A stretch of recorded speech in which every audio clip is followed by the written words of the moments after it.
Light ఇటు చూపించు. బుజ్జి, ఇటు చూపించమంటున్నానా? నాకేం కనపడడం లేదు. బుజ్జి, ఇప్పుడు పద. ఎదుగోండి, మీరే ఉంచుకోండి. అక్కర్లేదు, నాకు దారి కనపడేట్టు చూపిస్తే చాలు. వద్దు, ఎదుగోండి, మీరే పెట్టుకోండి. మీ దారి మీదే, నా దారి నాదే. బుజ్జి, అదేగా ఉదయం మీరన్నదే. కాదు. అవును. కాదు బుజ్జి, నీ ప్రవర్తన పోకడ సరిగ్గా లేనందువల్ల నేను కొంచెం కసిరానంతే. అదేం కాదు. మరి మీకు నేనంటే ఇష్టం లేదు అని నేను చెప్పాను నీతో? అని నేను నీతో చెప్పానా బుజ్జి?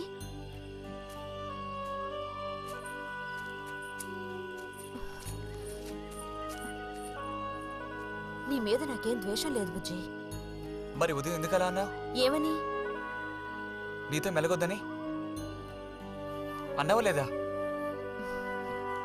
నేను మరో విధంగా అన్నాను. నువ్వు ఇప్పుడు పిల్లాడవు కాదు, పెద్దవాడు అయ్యావు. అందుకని అందుకని మన ఇద్దరం విడిపోవాలా? అదేగా అర్థం? అక్కర్లేదు, విడిపోనక్కర్లేదు. ఎన్నటికీ కలిసిమెలిసి ఉందాం. పద.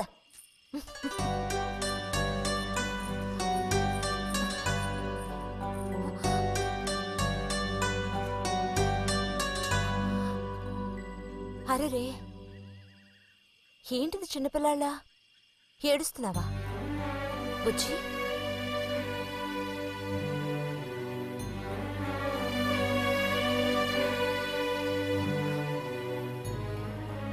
సరే, మన మనస్పర్ధలు తీరిపోయాయి.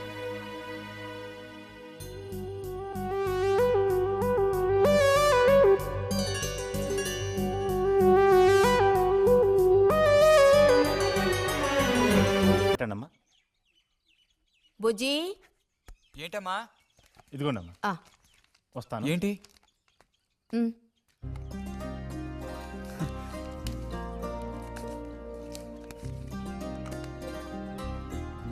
వాచ్ ఏంటి? టెలిగ్రామ్ వచ్చిందా? కాదు, క్లాస్ వస్తే వీళ్ళ నాన్నగారు వీడికేదో బహుమతి కొనిస్తానన్నారు, అదే పంపించారు. అది సరే, క్లాస్ వచ్చినందుకు వీడికి కాదు వదినా, మీకు ఇవ్వాలి బహుమానం. ఎదురా చూపించు. ఎలా ఉంది చిన్న? Seeko 5 first class watch.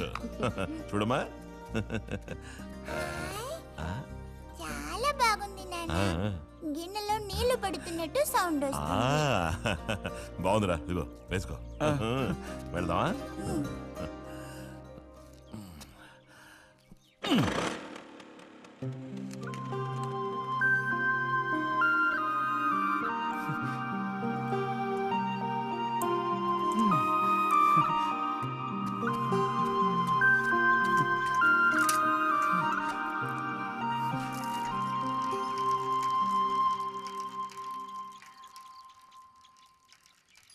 ఎంత నేర్చిన ఎంత వారైనా కాంతదాసులే.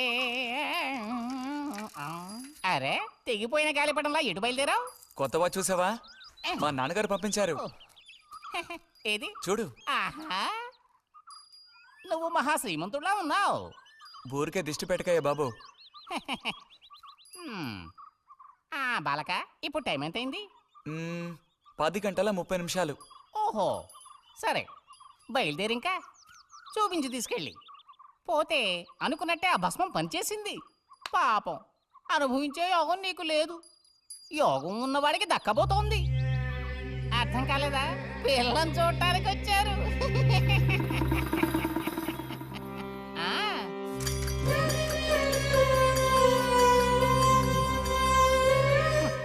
పిల్ల ఆ వైపు, నేను ఈ వైపు, మా ఇద్దరి మధ్యన ఒక పెద్ద స్క్రీన్. నాకు పిల్ల కాలు మాత్రమే కనిపిస్తోంది. పిల్ల కనపడలేదేమిటా నేను దిగాలు పడిపోయాను. ఇక ఆ పిల్ల తల్లిని చూశారు, మంచి విగ్రహ పుష్టి. పిల్లను శాంతం చూడాలని నేను ఆవిడతో గట్టిగా చెప్పగలనా? పిల్ల తాలూకు ఏదో ఒక అవయవం చూపిస్తామని వాళ్ళ అమ్మంది. దాన్ని బట్టి పిల్ల రూపురేఖలు మనం ఊహించుకోవాలి కాబోలు. పిల్ల ఏ అవయవం చూపించమంటారని మళ్ళీ వాళ్ళ అమ్మ అడిగింది. నేను అలా ఆలోచించి చూశాను. పిల్ల కాలు మాత్రం చూపిస్తే చాలండి అని నేను వాళ్ళ అమ్మతో చెప్పాను. కారణం, శ్రీరాముడు సీతాదేవిని చూడడానికి వెళ్ళినప్పుడు దశరథుడు కూడా ఇలాంటి ప్రశ్నే వేసేట. ఆ రోజు శ్రీరాముడు చెప్పిండే నాకు గుర్తొచ్చింది. నేను ఆ సమాధానం చెప్తాను. అవన్నీ ఆ కాలంలో మాటలు అనుకోండి. ఈ కాలంలో మేము అలా అంటే మీరు ఊరుకుంటారా చెప్పండి? రతి రెడీ అవుతోంది, వచ్చేస్తుంది. అయ్యో రతి అంటే వీడొచ్చాడేమిటా అనుకుంటున్నారా? వీడు మా పక్కింటి కుర్రాడు. ఇంజనీరింగ్ చదవడానికి పట్నం వెళ్ళబోతున్నాడు. ఆ, ఆ. మంచి కుర్రాడు, ఉంచిందా లేస్తాడు, సిగ్గు ఎక్కువ.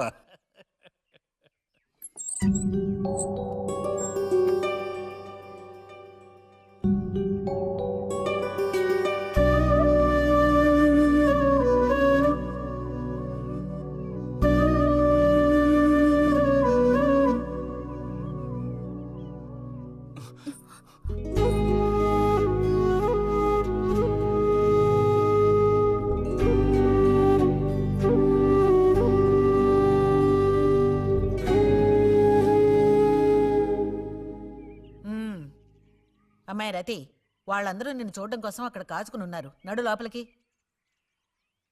వాళ్ళు వచ్చింది నన్ను చూడ్డానికి అదే, నిన్ను చూడ్డానికి. నడు లోపలికి. ఏంటే చోద్యం చూస్తూ నిలబడ్డావు? అడు తిరుగు. మనిషికో మాట, గుడ్డుకో దెబ్బ అంటారు.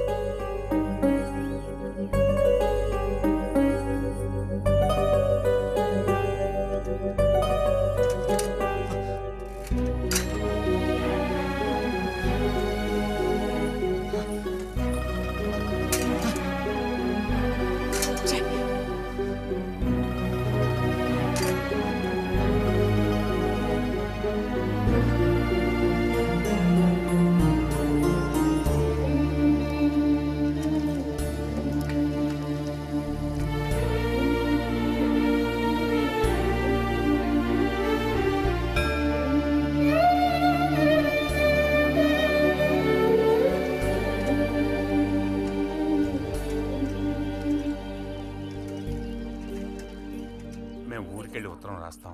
అలాగే అలాగే, వెళ్ళొస్తామండి. మంచిది, వెళ్ళిరండి.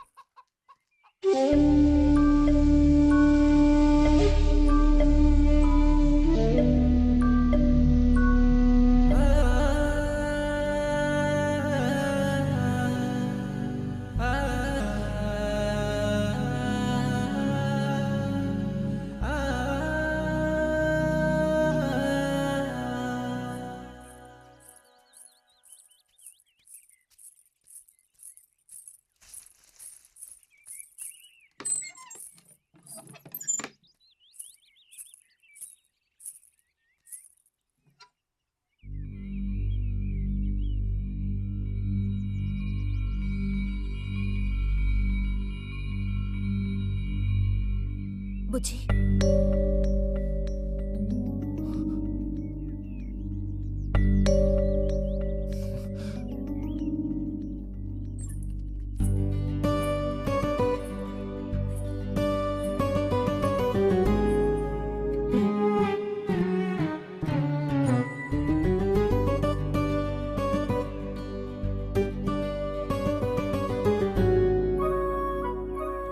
వాళ్ళ పెళ్లి చూపులకు వస్తే నీకెందుకు నా మీద కోపం? దానికి నేను బాధ్యురాలు కానుగా. అయితే మరి ఎందుకని అతని ముందు నుంచున్నావు?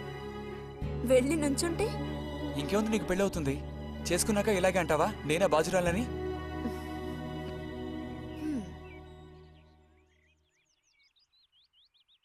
సావిత్రి, రెండోదినా. ఇదిగో మా అన్నయ్య నీ ఇల్లు నవ్వులుతున్నాడు గాని నీకు చెప్పడానికే.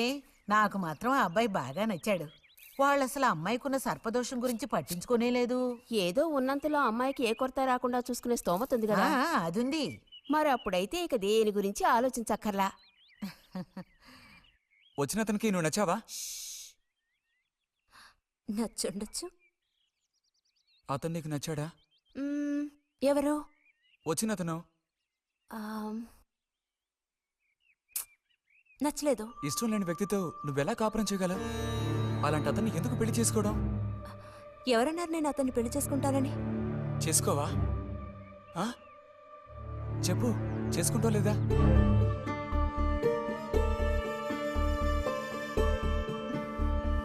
చేసుకోను. వదలు! వదలు!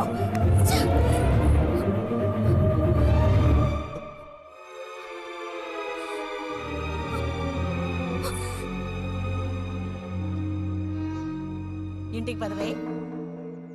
ఇంటికి పదమంటున్నానా?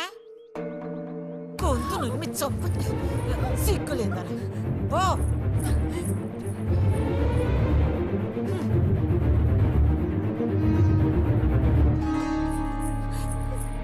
ఏంటమ్మా? ఏమైంది వదినా? నీ సుపుత్రుని అడుగు. ఇలా చూడు, ఇవాళతో అన్ని తెగిపోయాయి. నా కూతురు నేను అదుపులో ఉంచుకుంటాను. నీ కొడుకు గనక మళ్ళీ నా గడప తొక్కాడో తర్వాత ఏం జరుగుతుందో నాకే తెలీదు.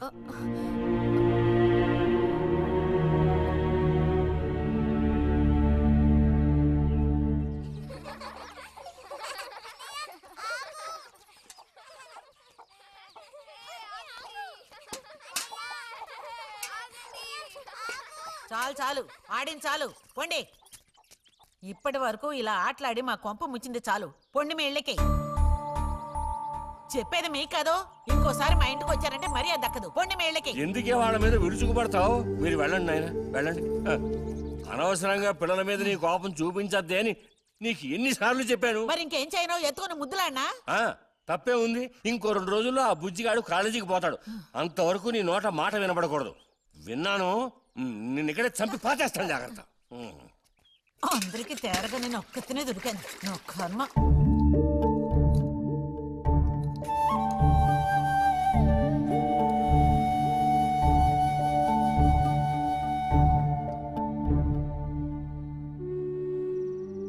సర్పదోషం అది ఇదని ఎన్నో సంబంధాలు తప్పిపోయాయి. ఆఖరికి కుదరక ఈ సంబంధం కుదిరింది. దాన్ని త్వరగా ఖాయం చేయమంటే. ఎందుకే ఊరికే అరిసి గీ పెడతావు? ఊళ్ళో వాళ్ళు వింటే ఎవరికి పరువు నష్టం? నీ కూతురికి అదర్థం చేసుకోవే. చూసావా నా కూతురని వేరు చేసి మాట్లాడుతున్నావు అంటే దానికి నువ్వేమీ కానట్టేగా లెక్క. ఏమీ కానని ఎవరన్నారే? నేనన్నానా? ఇలా చూడు, ఇలా సూటిపోటి మాటలతో నన్ను దెప్పకు చాలాయి.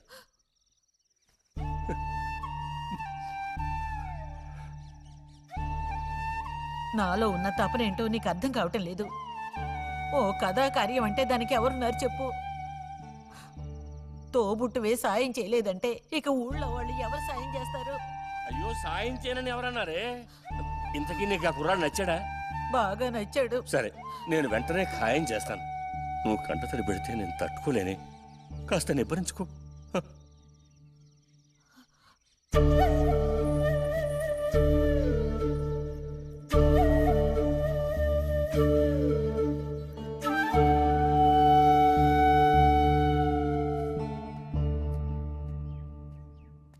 ఎక్కడికి రా బయలుదేరావు? ఊరికే అలా బయటికి. ఇప్పుడు బయటికి వెళ్ళాల్సిన అవసరం ఏమీ లేదు. చేసే నిర్వాహకం చాలు. ఇంకోసారి గడప దాటావో నీ కోళ్ళు ఎరగొట్టి పొయ్యిలో పెడతాను. పరువు ప్రతిష్టలు గంగలో కలపడానికి పుట్టాడు నా కడుపున. ఎన్ననుకున్నా ఇప్పుడే లాభం ఒకయ్యా. ఎంత చెప్పాను ఊరికే గారాబం చేసి వీడిని పాడు చేయకోని. ఇప్పుడు ఆఖరికి పరువు తీసి పారేశాడు. పొర లోపలికి. బయటికి బయలుదేరట.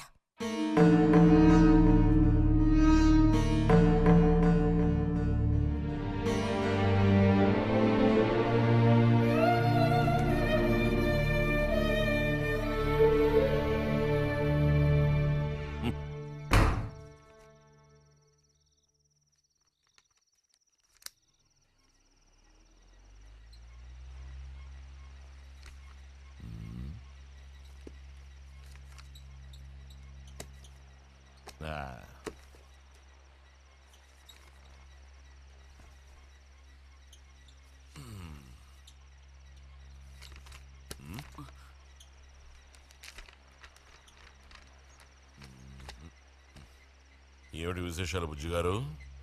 ఏమీ లేవు. స్మాలేస్తావా?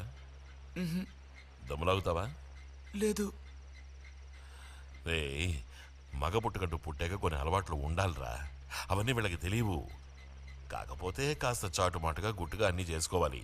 మరీ నీలాగా ఓపెన్ అయిపోయి బయటపడిపోతేలా? సరే కానీ ఏమైంది?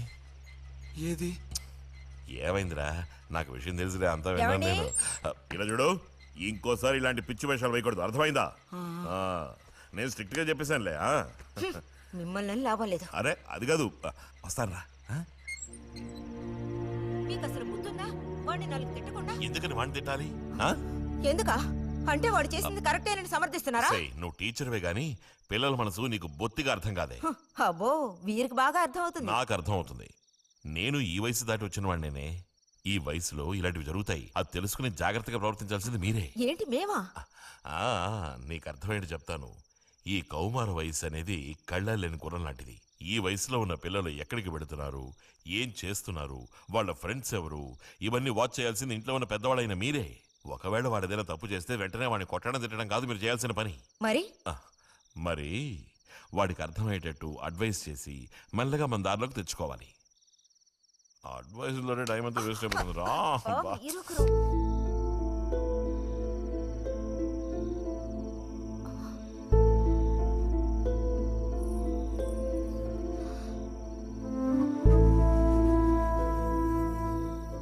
పద ఒక ముద్ద తిందు గాని. మనసులో ఉన్న బాధ తట్టుకోలేక నిన్నలా అన్నాను. అక్కడలా చూసేసరికి కోపం నడుచుకోలేక నోటుకొచ్చినట్టు తిట్టాను. నా కన్న బిడ్డ పరువుకి భంగం ఏర్పడితే చూసి తట్టుకోగలనా? ఏమే, నాకు విషయం చెప్పు. నాకు దిక్కెవరే? నువ్వు తప్ప. నిన్నో అయ్యకి కట్టపెట్టి అత్తారింటికి పంపితే గాని నేను ప్రశాంతంగా కన్ను మూయలేను. అది నీకెందుకు అర్థం కావటం లేదే?